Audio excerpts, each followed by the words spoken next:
Primeiro, a gente vai falar da Revolução de 30. A Revolução de 30 leva esse nome muito principalmente pelos próprios grupos que se envolveram no processo. E não só isso, mas os próprios grupos da Revolução de 30 vão se nomear dessa forma devido justamente a uma tentativa, ou pelo menos um discurso de ruptura com as chamadas repúblicas oligárquicas. Quando a gente estudou repúblicas oligárquicas, né, a política oligárquica, a gente viu toda essa lógica de fraude eleitoral, de alianças, de conchavos, principalmente entre paulistas e mineiros, para tentar aí contornar todo esse processo eleitoral e sempre vencer. Então, tudo isso vai ser importante nessa lógica oligárquica, e essa Revolução de 30 é justamente o discurso da ruptura. Bom, Washington Luiz era o presidente na época, né, no final dos anos 20, e vai nomear Júlio Prestes para ser o próximo candidato à presidência do Brasil. Júlio Prestes e Washington Luiz, ambos eram do Partido Republicano Paulista. Qual que é o maior problema disso aí? O maior problema é que se existia um acordo entre mineiros e paulistas, por isso a lógica da política do café com leite, para um revezamento. É claro, já vimos anteriormente, que não é necessariamente uma ordem que vai se seguir exatamente igual, mas que sim existia esse acordo. E os mineiros já estavam esperando que os paulistas nomeassem o mineiro, já tinham nomes ali esperando ali para serem nomeados, se eu não me engano, até mesmo Antônio Carlos, que era governador de Minas Gerais. Com essa nomeação do Júlio Prestes, e Washington Luiz, é claro, ele temia muito pela crise de 29, por todos esses problemas, e queria um aliado bem mais próximo dele, e nomeando Júlio Prestes. Com isso acontecendo, vai também acontecer um processo de ruptura. A política do café com leite não vai funcionar da mesma forma. E se forma a chamada Aliança Liberal. Quem é essa Aliança Liberal? Nós temos aqui Minas Gerais vai se reunir com Rio Grande do Sul, que tinha também uma força muito grande política, não entrava na lógica da política do café com leite, mas também tinha uma força. O Vargas, inclusive, que vai ser uma liderança nessa época, ele foi ministro do Washington Luiz, então observe essa força política como é, até o Washington Luiz queria o Vargas por perto, e a Paraíba.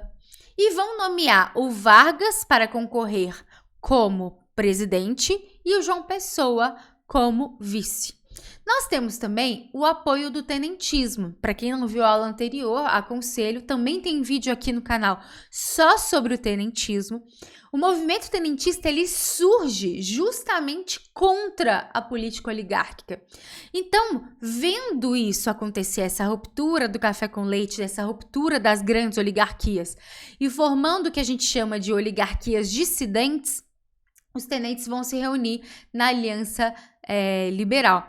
Não só isso, mas o Partido Democrático de São Paulo, que era contra o Partido Republicano Paulista, o PRP, que era o maior, né, o mais famoso e com mais alianças. E esse Partido Democrático de São Paulo também era contrária a essa estrutura da política oligárquica, da república oligárquica. Então, você tem a formação dessa aliança, a formação dessa estrutura contrária à nomeação de Júlio Prestes pelo Partido Republicano Paulista. E começam as campanhas fervorosas de ambos os lados, vários discursos, várias questões. Tem as eleições, que vão ter fraude, sim, de ambos os lados, porque a gente sabe que essa máquina aí, essa lógica de coronelismo e tudo, isso vai atingir a todo o Brasil.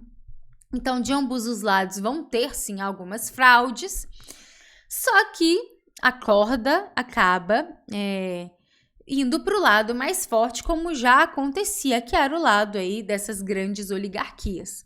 E o PRP, que é o Partido Republicano Paulista, acaba vencendo com Júlio Prestes.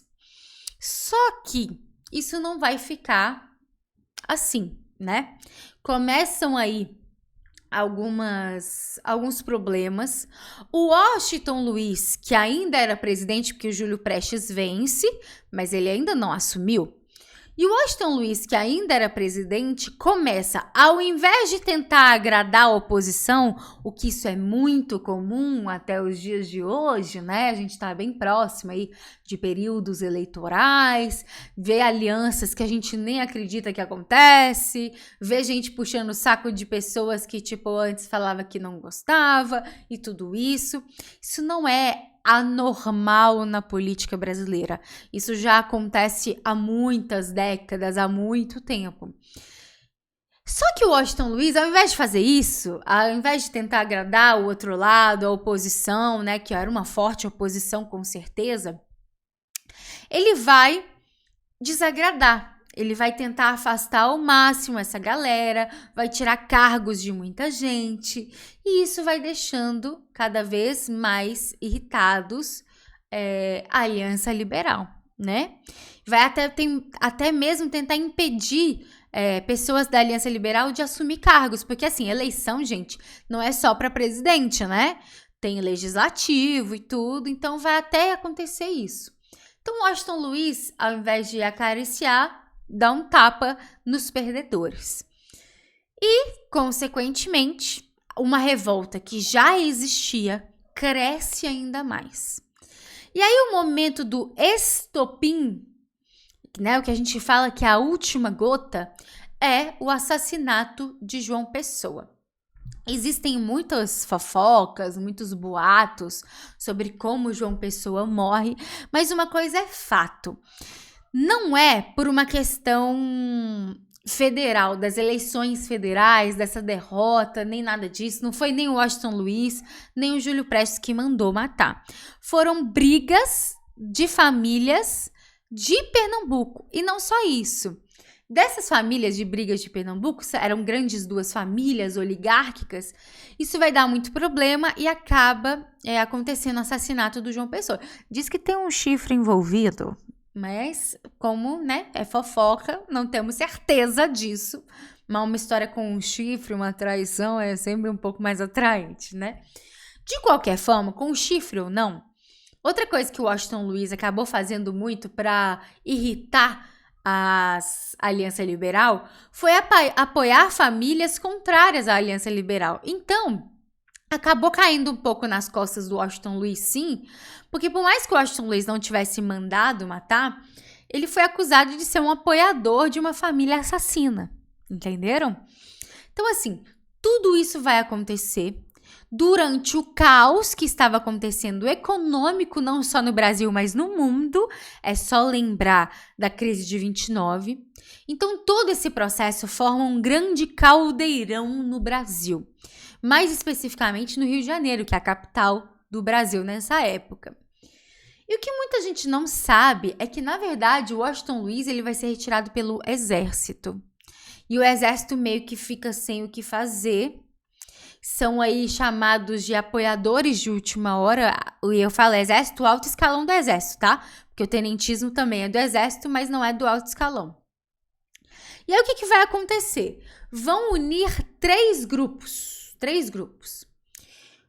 A Aliança Liberal, com oligarquias dissidentes, os tenentes, o tenentismo e os chamados apoiadores de última hora, que é o alto escalão do exército. E, consequentemente, o Vargas acaba assumindo o governo do Brasil na chamada Revolução de 30. Existe uma discussão sobre o nome, né? Revolução de 30. De fato, se a gente observa o discurso dos apoiadores, é uma revolução, porque é uma tentativa de ruptura com a República Oligárquica, tem essa lógica de ruptura.